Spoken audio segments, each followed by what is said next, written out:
कर्ज के बोझ से आम आदमी तरतर हो गया, महंगा हो गया खाना पीना, महंगा घर हो गया।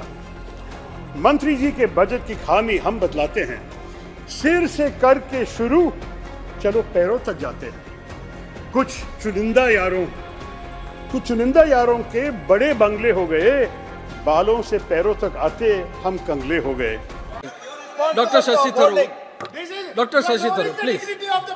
Parliamentary affairs Let us is not taking the role seriously. Not to finish up the parliamentary democracy in this country. Sir, और राज्यसभा से आके ज्ञान बांटते Dr. हैं। Shashi Tharoor ji.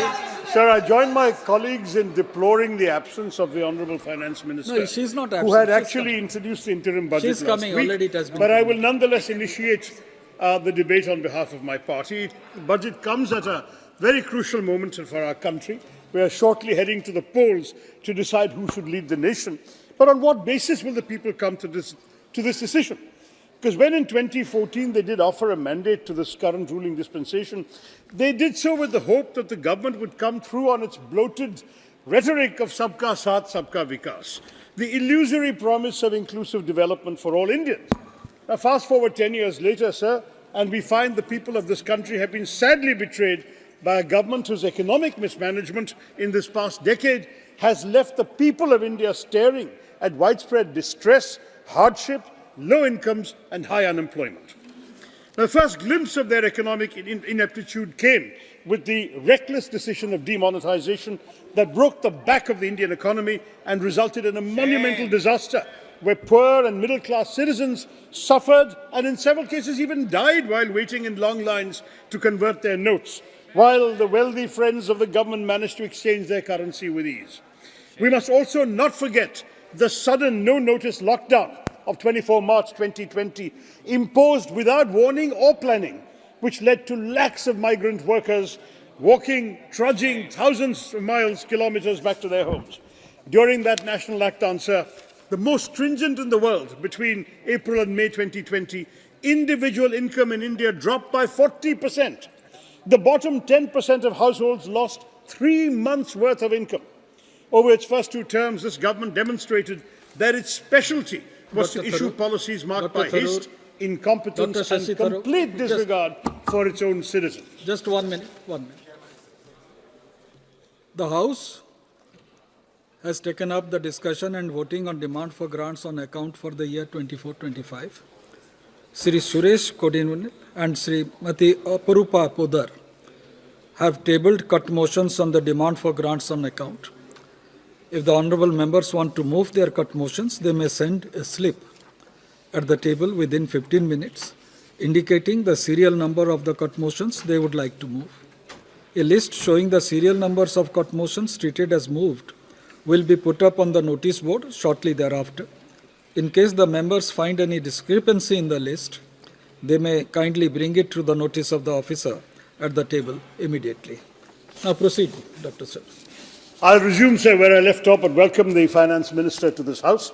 If demonetization was a bad policy, badly implemented, GST was a good idea, badly designed and shabbily implemented.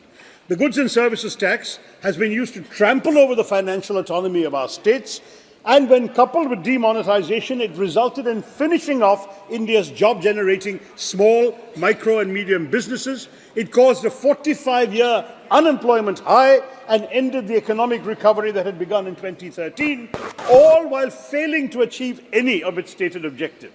Ordinary Indians have suffered, sir. Even the GST tax slabs on basic commodities like toothpaste, 5%, footwear, 18%, shirt and pants, 5%, rice and wheat, 5%. Instead of flushing out black money, it simply resulted in concentrating wealth in the hands of the government at the expense of the Aam Aadmi. Sir, any talk of a robust economy and of GDP growth cannot be abstract or theoretical, but must be rooted and centred in the welfare of the people of India, who are the principal stakeholders of our economic progress. The question is, who are the people the government is serving? The Finance Minister mentioned 4 quote-unquote castes that the government supposedly looks after, namely the Garib, poor, Mahilayen, women, Yuva, youth, and Annadata, farmers. She said that their needs and aspirations and welfare are the government's highest priority. However, all 4 groups are some of the worst performing groups in the most categories you can find for social and economic policy performance. Let's begin with the Yuva. There is a tragic irony in the government's claims of success when desperate young people are queuing up to risk their lives in Israel in the middle of a war because they have no decent work in India. The unprecedented levels of unemployment have left countless citizens, especially our young workforce, with few prospects for a brighter tomorrow. Overall, an unemployment rate of 8 to 9% has become the new normal in our country. Unemployment reached a 45-year high in 2017, currently stands at 7.3% according to CMIE data, but has crossed 8% just a few months ago. Worse, the unemployment rate amongst youth aged 20 to 24 stood at 45.4%, sir, in 22-23.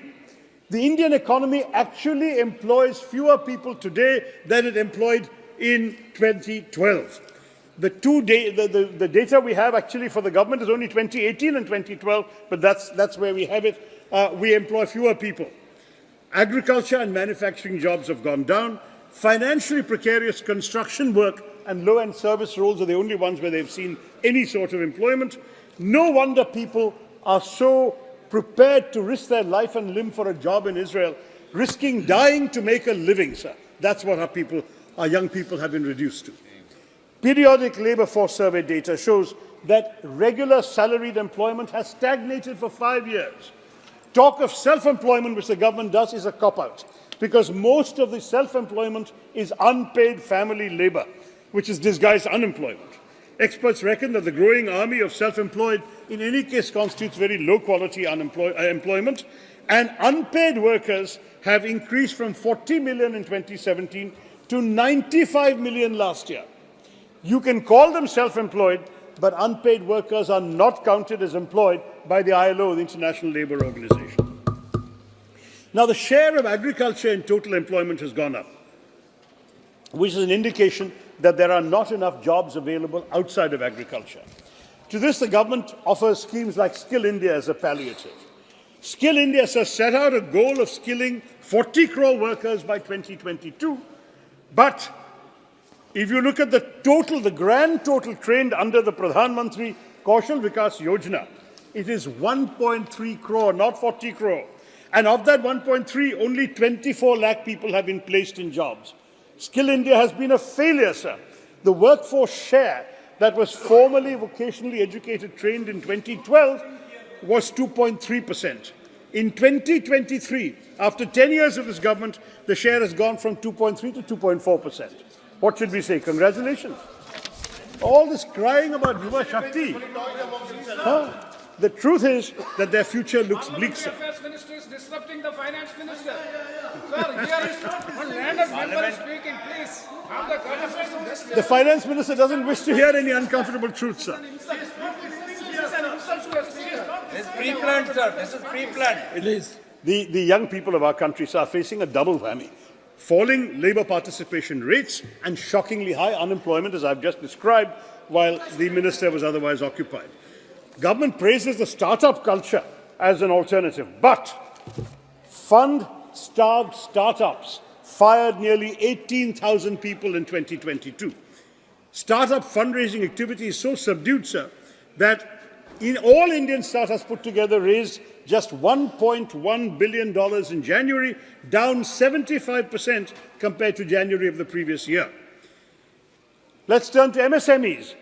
They've been the main employment generators in this country, but they also find themselves shrinking in today's economy. Many were permanently closed after the disastrous demonetization. In 2016, we had 6.25 crore MSMEs. The number has dwindled to now 3.25 crore, as per the government's own Udayam portal, the MSME registration portal.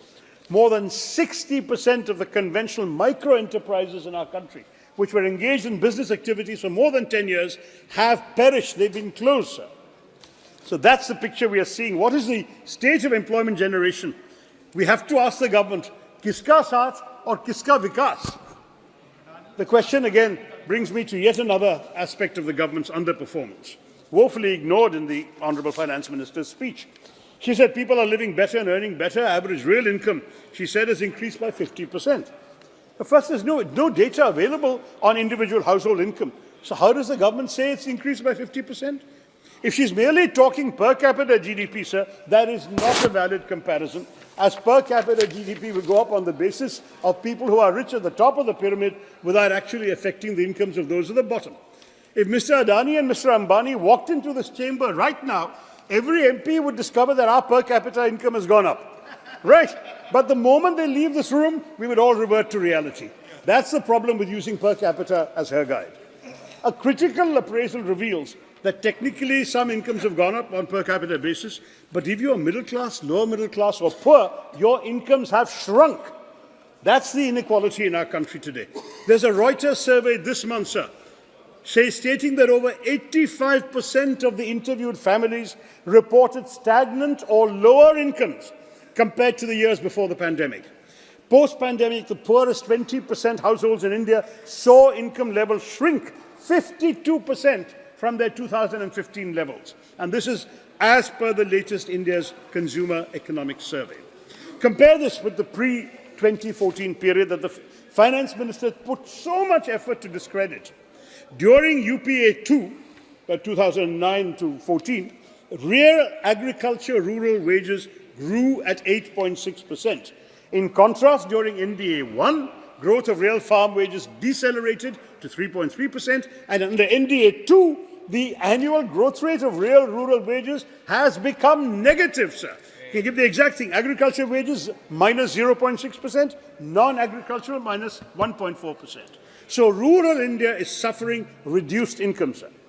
Overall, when you compare income growth by income group from 2016 to 2022 in India, the top 20% of the rich have seen almost a 40% rise in their income growth, while the bottom 60% of our population have all seen negative income growth. There has also been a sharp fall in household savings because real incomes have declined. So let's look at the Garib. I'm looking at each of these castes, quote-unquote, that she mentioned.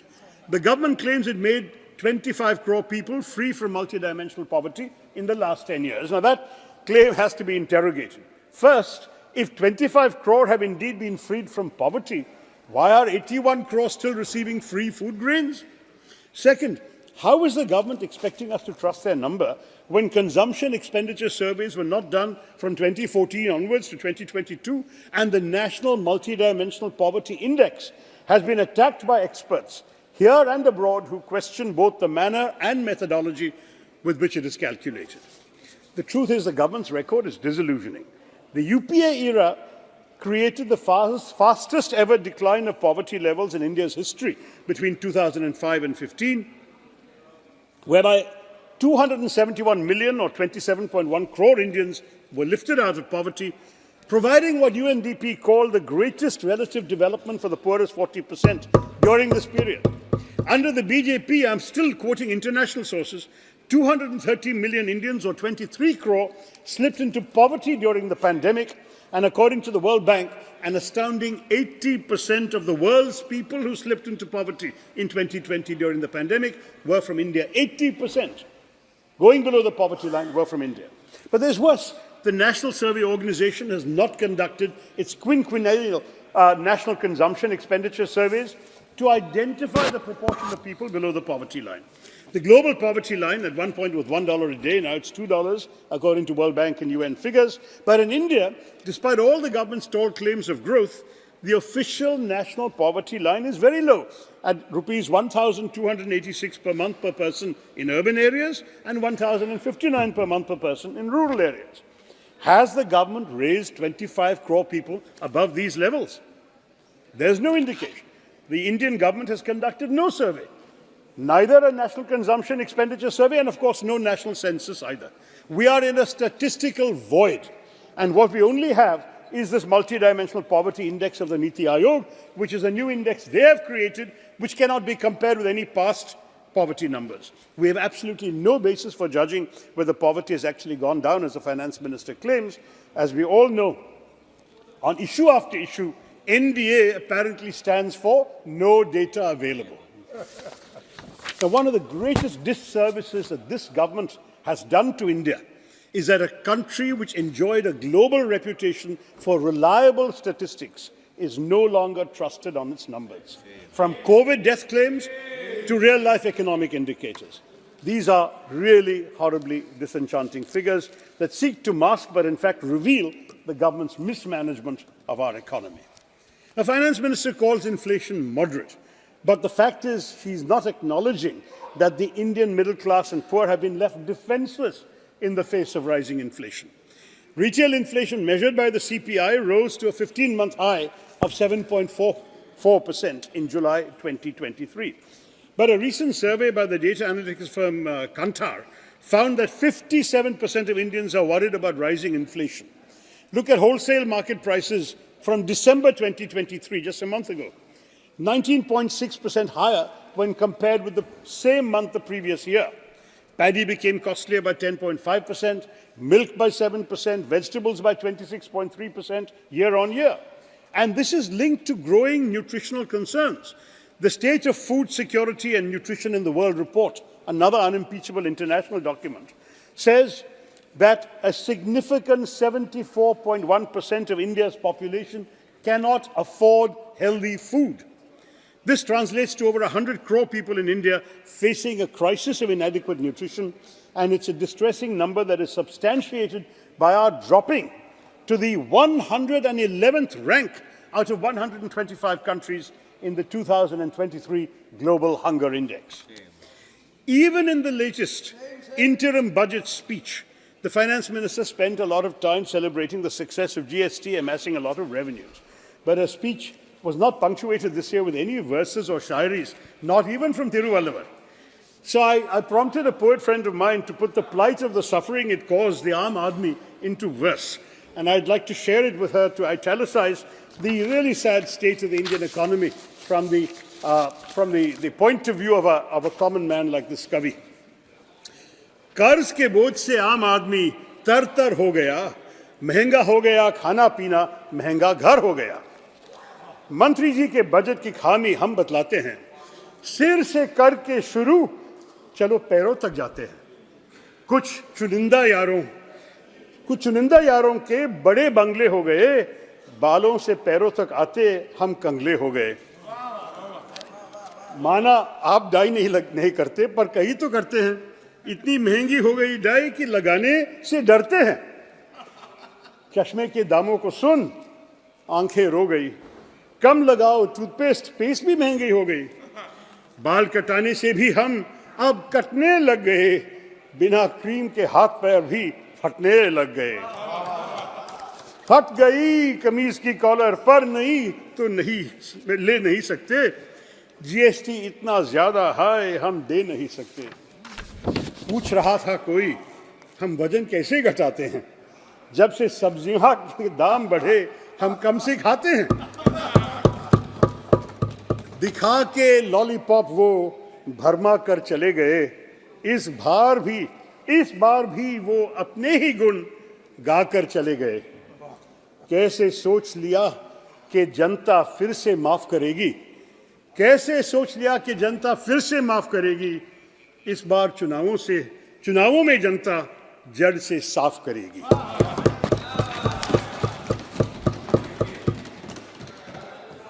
That, sir, is the plight of the Aam Aadmi. Others who can are voting with their feet. The External Affairs Minister told Parliament that over 16 lakh Indians gave up their citizenship, including 2,25,000 in 2022 alone. High net worth Indians are leaving the country because of this government's tax terrorism. 7,500 millionaires left India in 2022, 6,500 last year. They have taken their resources to invest them abroad and not in our country, where private investment is seriously down under the NDA government. The FM's claims of human development don't stand the test of objective scrutiny either. She claimed that a large number of new institutions of higher learning, especially AIIMS, IITs, IIMs, are being set up. As I've said in the House innumerable times, the problem with this government is not ideation. It's the delivery of public services and the implementation of grand policy announcements. In this case, too, the government has failed to ensure proper execution. Look at the AIIMS, for example. In some cases, only land is allotted. Nothing is done beyond that. Sometimes even that clearance takes years. In Madurai, the approval to construct an AIIMS came 5 years after the PM laid the foundation stone in 2019. In my own state of Kerala, We are still waiting for the establishment of an AIIMS to boost the quality of medical services for our residents. In other cases like AIIMS Bhubaneswar, posts are lying vacant and nothing has been operationalized. Now, another major axis of the government's self-congratulation was the efficacy of its various schemes for the poor. They're very nicely named and so on. But that too is a delusion that requires a sobering reality check.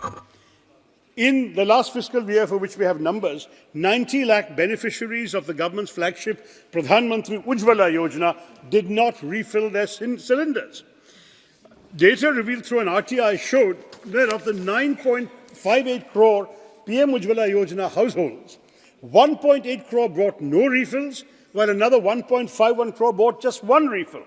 But the government does nothing to make the cylinders more affordable to ordinary people.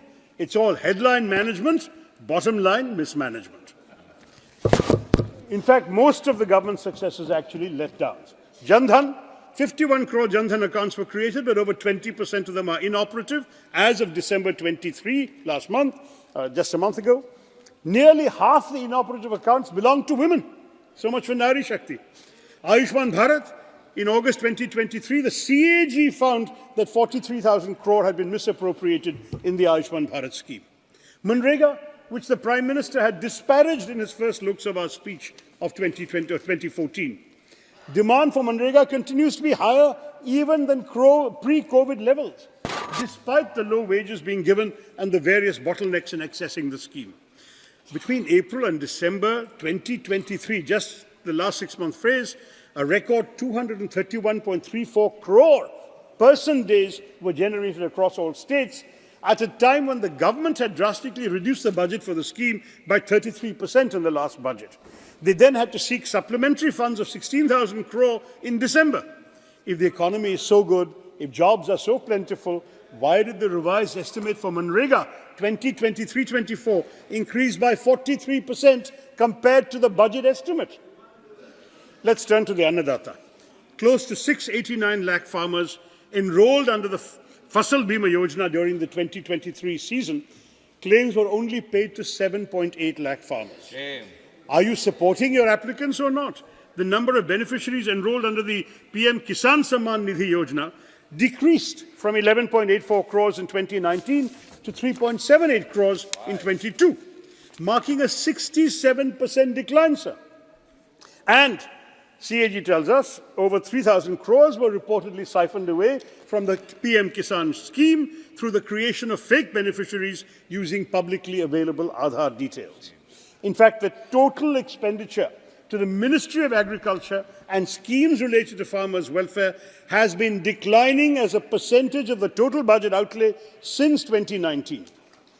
And during this government's period from 2014 to 2022, at least 1 lakh farmers have committed suicide, as per recently released National Crime Records Bureau report. This amounts to a scary 30 suicides per day, every day that BJP has been in power, sir, in the last 9 years. The Prime Minister's promise to double the income of farmers between 2015 and 2022 lies in shambles. They've stopped repeating it. The headlines were made at one time, now they've not been repeating it or fulfilling it, sir. The issue has disappeared completely from policy making, while the real incomes of agricultural households from cultivation has fallen, as I said, by 1.4%. Now, the Finance Minister also made a big deal about the blue revolution in the fishery sector, a sector where the government actually doesn't have much to boast about. I can tell you because most of the fishermen in my constituency are living below the poverty line, and the budget allocation for the sector has been raised for the entire country by a meager 134 crore. The government claims to have doubled pisciculture and aquaculture. Absolutely no evidence of this. And the PM himself talked about creating a Ministry of Fisheries, but they've only created a Department of Fisheries, which is part of a larger ministry. I've never heard of a government that actually breaks its own promise and then claims credit for it. They have promised a ministry for 2 successive elections. They have never given a full ministry to the fisher folk and our coastal regions. The rhetoric surrounding Nari Shakti for the Mahila also requires additional debunking to what I've already said earlier. While we in the opposition welcome the women's reservation law, we are deeply skeptical about the vague timeline of the government, but equally representation is not enough in isolation. We know that grand announcements alone don't help women. We need policies that will help them get the resources they need. Consider, for example, the Integrated Child Development Services.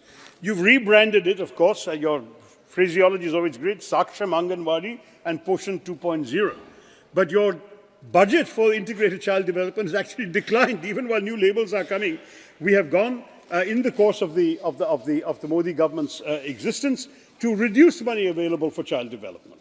Similarly, while the government's claims of an increase in the number of women participating in the labour force tries to paint a positive picture, the truth is that the rise has only been post-pandemic because women had dropped out of the force during the pandemic in very large numbers, and women are doing tedious, low-paid or unemployed work.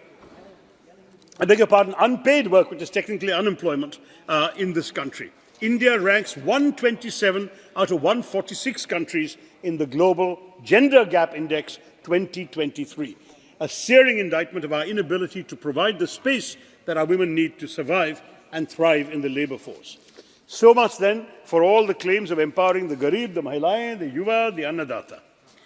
Contextualizing the FM's budget speech in the highly competitive global environment yields even more evidence of policy failure. Dr. The Tharoor, finance minister argued that Dr. India's Tharoor, economic development has been good, even... I'm sorry? You have already completed 25 minutes.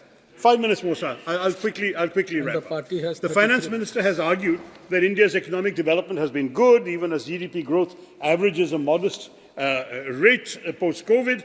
Our post-COVID growth has actually been lower even than Bangladesh, Vietnam, and even until very recently China. So what worries me more is the sharp uptick in the gross debt to GDP ratio, which has invited concerns from the IMF that I hope the minister will address. The government has also missed its disinvestment target for the 5th year in a row. I'm just summarizing my last few points for you, sir. The trend of rising governmental debt in the last 10-year period has been very worrying because high debt, accompanied by low employment and high food inflation, is the worst possible scenario for our country, for the ordinary people of our country, and for any emerging market to attract investments. Fiscal deficit averaged 4.63% under our UPA government. It's averaging 5.13% under the NDA. I'm not going to go into details about that because fiscal deficit is not at the moment our biggest concern. But since the finance minister talked about it and FDI inflows doubling and so on by comparison with UPA, I just want to say it's a blatantly misleading assertion because FDI inflow as a ratio of GDP peaked in 2007-8 at around 3.6% and has never regained that level. Net FDI to GDP ratio today is only 1%. And the fact is that hardly any greenfield investment money has come in. RBI estimates that foreign investment today stands at $42 billion in 22-23, which is about the same as in 2008, 2009, 15 years ago under UPA. Over those 15 years, foreign investment has come down in terms of a percentage of GDP, whereas Vietnam, for example, has close to 4.5% of GDP in their example. And gross FDI into India in the first half of the current financial year, April to September, was just $10 billion. The last time it was lower than this was in the first half of 2007-2008, sir. And the finance minister hasn't given us any cost-benefit analysis of the production-linked incentive scheme for which so much money has been spent. Where is the employment generation happening, Madam Minister? There is an absolute need for mid-course corrections, and she will have to answer this question. Internally, meanwhile, sir, our states are in turmoil because transfers to states have been reduced substantially. We know right now in Jantar Mantar there's a protest going on with many states protesting the way in which amounts have not been transferred. The current allocation of 3,67,000 crores in budget 22-23 already sees a gap of almost 6,000 crores in the revised estimates, and there's been a further decrease in the coming budget to 3,59,000 crores. Devolution of tax revenues is a problem because the states have only been getting 30 to 33% in the last 5 years, a far cry from the 15th Finance Commission's recommendation of 41% and a reduction from the 42% given by the 14th Finance Commission. And the fact is the share of cesses and surcharges, which the government doesn't need to share with the states, keeps going up. It's now, it was 8.16% of gross tax revenue under our peak, but under this government, the number has tripled to 28.08% of gross tax revenue in the last fiscal year. So I just want to say there's a rising trend in capex, and we all have applauded that in the past. But the fact is the government seems to believe in trickle-down economics. Spend money at the top, somebody will benefit down below. We believe in trickle-up, sir. That is, if our economy produces the things that people wish to consume at affordable prices, the Aam Aadmi will not only live better, but will become a full participant in the economy. Our objective should be to make ordinary people into consumers and stakeholders in India's economic prosperity, but our government does not see them at all in just focusing on capex. Finally, sir, the finance minister reserving an amount of 11,111,111 crores for capital expenditure shows there's nothing particularly scientific about the calculations in a budget. A minister who chooses a lucky number is heading an economy that needs all the luck it can get, sir. There is no question that when she says that GDP stands for governance, development and performance, GDP, as I've pointed out through my speech, the fact is it's not equitably enhancing the capabilities of the ordinary people of this country. Instead, G stands for government intrusion and tax terrorism, D stands for demographic betrayal, and P stands for poverty continuing. This actual GDP also jettisons the trinity of demography, democracy, and diversity the government claims to be serving. The demographic dividend is on the cusp of becoming a demographic disaster with the unemployment crisis, the K-shaped growth, and the ever-widening schism between the rich and the poor. Democracy is suffering through this government's arrogant contempt for institutions, a government that suspended 146 MPs rather than be held accountable for a security breach, that bulldozes laws as per its own whims and fancies with no regard for parliamentary procedure, that requires a no-confidence motion to be moved before its leaders are willing to speak on vital issues, including Manipur, should ideally refrain from claiming to be the messiah of democracy, let alone its mother. And when it comes to diversity, we know the record hasn't been great either, with increasing attacks on religious minorities, the ruthless dispensing of bulldozer justice, mob lynching, communal violence, and worse, combined with the disregard for states and their operations through a skewed and centralizing cooperative federalism, under which the states are meant to cooperate, but the centre operates as it pleases. The government has failed gravely on all the counts where it pats its own back. Thank you.